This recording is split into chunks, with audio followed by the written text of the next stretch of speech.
नमस्ते। Who will cry when you die, इस पुस्तक की आज आखिरी सीरीज है ये। आपने इससे पहले के 5 खंड अवश्य सुन लिए होंगे, आशा है पसंद आए होंगे।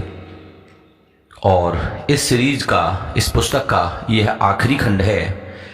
मैं समझता हूँ आप इसे पूरा सुनेंगे और समझेंगे।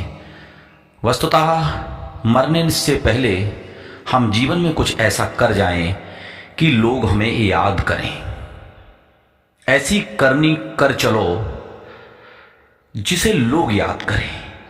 इसमें कई सूत्र ऐसे जिन पर चर्चा करते रहें दिए गए थे और अब आगे बढ़ते हैं। प्लीज़ हमारे चैनल पर नए हैं तो सब्सक्राइब कर लेना, शेयर कर देना। और जीवन को बदलने के लिए बहुत सी ऑडियो बुक, बहुत से विचार हम लाते रहेंगे। हम आपके मित्र सत्येंद्र सजग। अपने अस्थिर दिमाग का इलाज करिए। आज मनुष्य बहुत ज़्यादा डिस्टर्ब है। यहाँ डिस्टर्ब का मतलब स्ट्रेस नहीं है, वो अस्थिर है इधर से उधर। आप अपने पर भी फोकस कर सकते हैं कि आप लगातार 5 मिनट एक जैसे विचार या एक ही विषय पर विचार नहीं कर पाते। उस छोटे से अंतराल में आप भांति भांति के विचार कर लेते हैं और आप स्थिर होकर किसी एक मुद्दे पर थिंकिंग प्रोसेस नहीं बना पाते। बेहतर भविष्य वर्तमान के ऊपर निर्भर होता है। हम वर्तमान में जितने अधिक स्थिर होकर अपने कार्य पर टिके रहते हैं या अविचलित अवस्था में अपने कार्य के विषय में सोचते हैं, करते हैं, उतना ही शानदार परिणाम आता है। आपको सदैव ही स्थिर बुद्धि से अपने कार्य में लग जाना चाहिए। प्रश्न पूछने में ना हिचकें। बहुत लोग प्रश्न इसलिए नहीं पूछते कि लोग उन्हें अज्ञानी समझेंगे। बहुत से विद्यार्थी प्रश्न इसलिए नहीं पूछते कि साथी विद्यार्थी हंसेंगे। वह व्यक्ति जो प्रश्न पूछता है सिर्फ 5 मिनट के लिए अज्ञानी हो सकता है, परंतु जो नहीं पूछता है वह पूरी उम्र मूर्ख ही बना रहता है। अतः प्रश्न पूछें और विद्वान बने। अपने पेशे में सर्वोच्च अर्थ ढूंढिए। आप कुछ भी करते हैं, कोई छोटा से छोटा कार्य, मैं नाम कुछ भी नहीं लूंगा, या बड़े से बड़ा कार्य, उसको आप सर्वोच्च अर्थ में विचार करिए। सर्वोत्तम उसमें सेवाएं दीजिए और अपने आप के सर्वोत्तम अर्थ में जुड़िए। जैसे अगर आप शिक्षक हैं तो शिक्षक का दर्जा कहा जाता है ईश्वर से भी बड़ा है। गुरु ईश्वर से भी बड़े हैं। भारतीय समाज में तो ये महत्व दिया जाता है। अगर आप विक्रेता हैं, आप अधिकारी हैं, या जो भी हैं, आप अपनी उन्हीं सेवाओं को सर्वोच्च स्थिति में दे सकते हैं यदि आप अपने कार्य से प्रेम करें और उसमें सर्वोच्च अर्थ ढूंढना जानते हों। महान पुरुषों की पुस्तकें भी पढ़िए, महापुरुषों के विचारों से जुड़े रहिए, उनको बार बार याद करें जो हमारे देश में, हमारे समाज में, इस दुनिया में कुछ महान करके गए हैं। उनकी हो सके तो 1-2 पुस्तक अपने साथ रखें, अपने पास रखें। अपनी प्रतिभा के विकास के लिए यह बेहद आवश्यक है। प्रकृति से संबंध भी जोड़िए। आज बहुत लोग ऐसी अवस्था में जी रहे हैं कि न सुबह उगता हुआ सूर्य देख पाते हैं, न उनको खुला आसमान देखने को मिलता है, न चिड़ियों की चहक, न फूलों की महक। दिन रात कोलू के बैल की तरह लगे रहते हैं अपना जीवन यापन करने में। यहां हमें सुझाव मिल रहा है कि हम प्रकृति से भी जुड़ें। रास्ते के समय का उपयोग करना सीखें। हम ट्रैफिक में अगर लंबी दूरी चलते हैं तो अभी इस बिंदु पर तो बहुत लोग काम कर रहे हैं। अक्सर अब रास्ते में लोग ऑडियो बुक सुनते हैं। मैंने ये महसूस किया है कि लगातार लोग रास्ते के समय का उपयोग करने लगे हैं। समाचार का व्रत रखें। कुछ दिनों के लिए आप ये प्रयास करें, 1 दिन 2 दिन, हर सप्ताह में 1 दिन या 2 दिन, कि आज मुझे कोई भी न्यूज नहीं सुननी।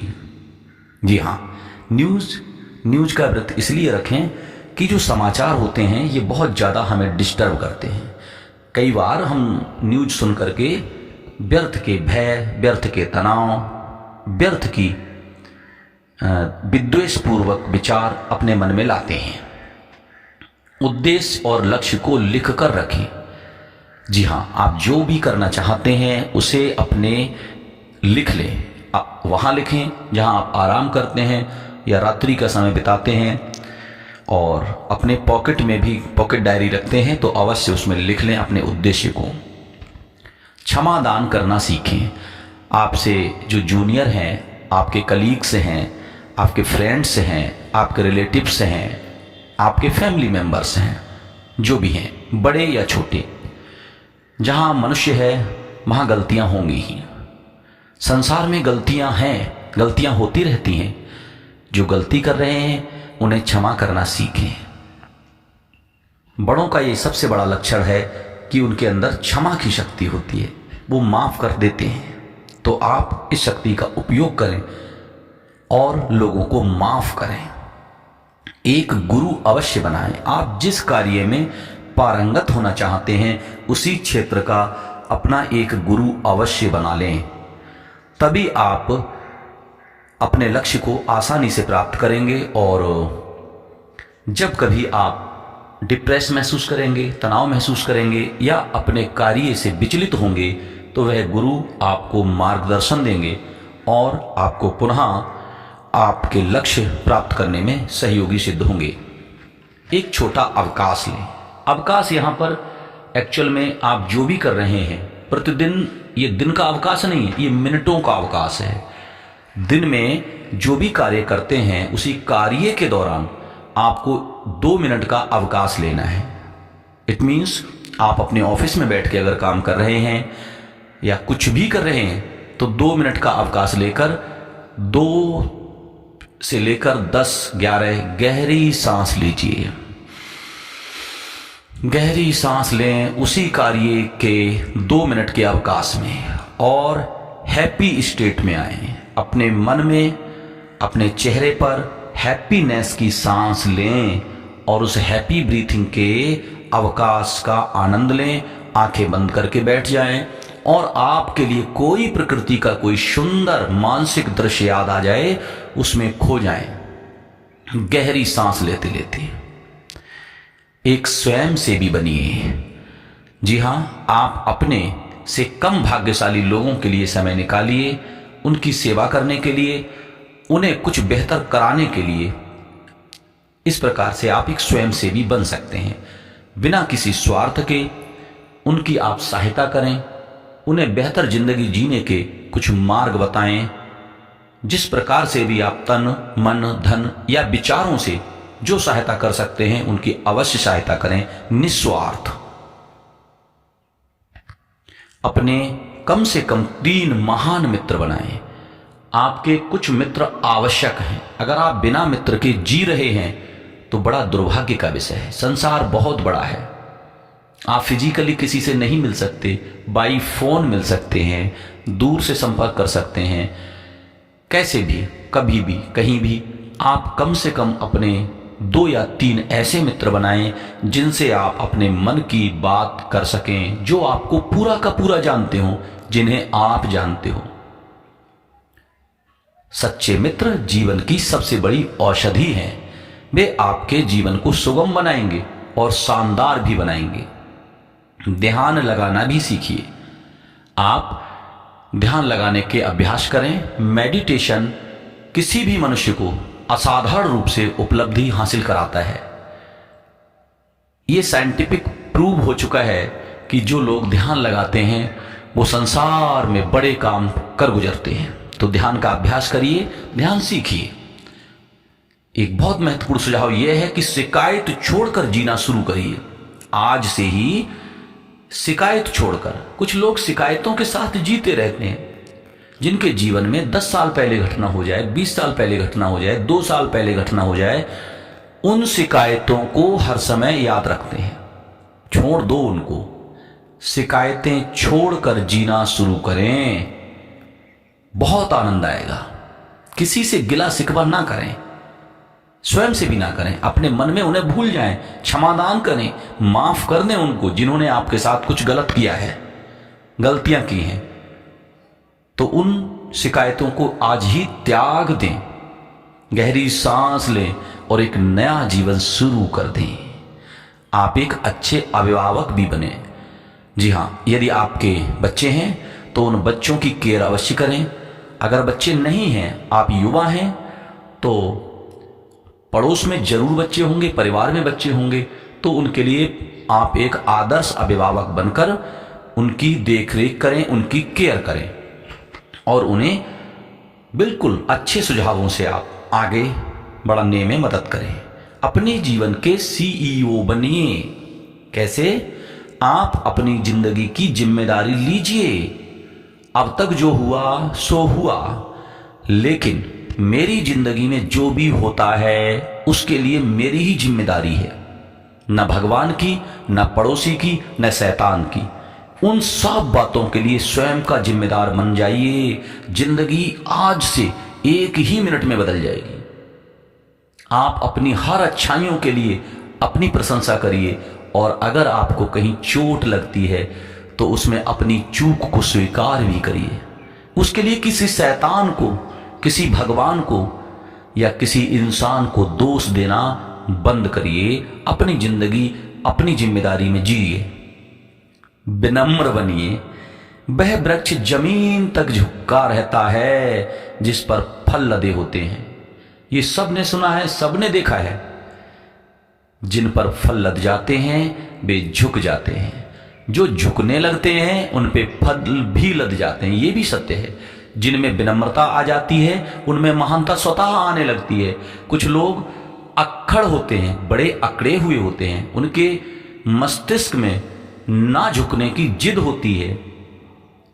प्रिय मित्रों, जो झुकना जान गया है वो संसार को झुकाना भी सीख गया है। जो झुक सकता है वो झुका भी सकता है। कुछ लोग अवश्य आपके प्रिय होंगे, अच्छे होंगे, भले होंगे, सज्जन होंगे। आप झुक सकते हैं और आप उनके सामने भी झुकिए। आप सीखिए ये गुण भगवान राम से, जो रावण को भी प्रणाम करते हैं, अपने भाई को शिक्षा देते हैं कि क्या तुमने उन्हें प्रणाम किया। आप समझिए, विनम्र बनने से या झुक जाने से कोई छोटा नहीं होता, वो और तेजी से महान बनने लगता है। एक बड़ा महत्वपूर्ण सुझाव है, फोन पर घंटी बजने पर हर बार फोन ना उठाएं। जी हाँ, आप फोन को अपने हिसाब से मैनेज करें। जो व्यक्ति फोन कर रहा है उसे नहीं पता है कि आप इस समय क्या कर रहे हैं, कितने व्यस्त हैं आप या कम व्यस्त हैं आप, क्या कर रहे हैं उसको आप दिखाई नहीं दे रहे हैं। वो तो फोन अपने आवश्यकता के अनुसार कर रहा है। आप अपनी आवश्यकता के अनुसार कॉल बैक कर सकते हैं उन्हें, या जैसे भी मैनेज कर सकते हैं, लेकिन आवश्यक नहीं है घंटी आई और आप जरूर उठाएं, उसी क्षण उठाएं। इस नियम को बदलिए। अपने विरोधी काबिल लोगों को बनाइए। ये कैसी बात है? ये ठीक वैसी ही बात है, मूर्ख दुश्मन भी अच्छा नहीं है। यहां पर दुश्मन की बात नहीं की जा रही है, कंपटीटर की बात की जा रही है। अगर आप कंपटीशन किसी से करते हैं तो काबिल व्यक्ति से कंपटीशन करें, मूर्ख व्यक्ति से कंपटीशन ना करें, दुष्ट व्यक्ति से कंपटीशन ना करें, बेवकूफ व्यक्ति से कंपटीशन ना करें। सदैव ही अपने प्रतियोगी बुद्धिमान लोगों को चुनें और उनसे ही कंपटीशन अपने हृदय में माने।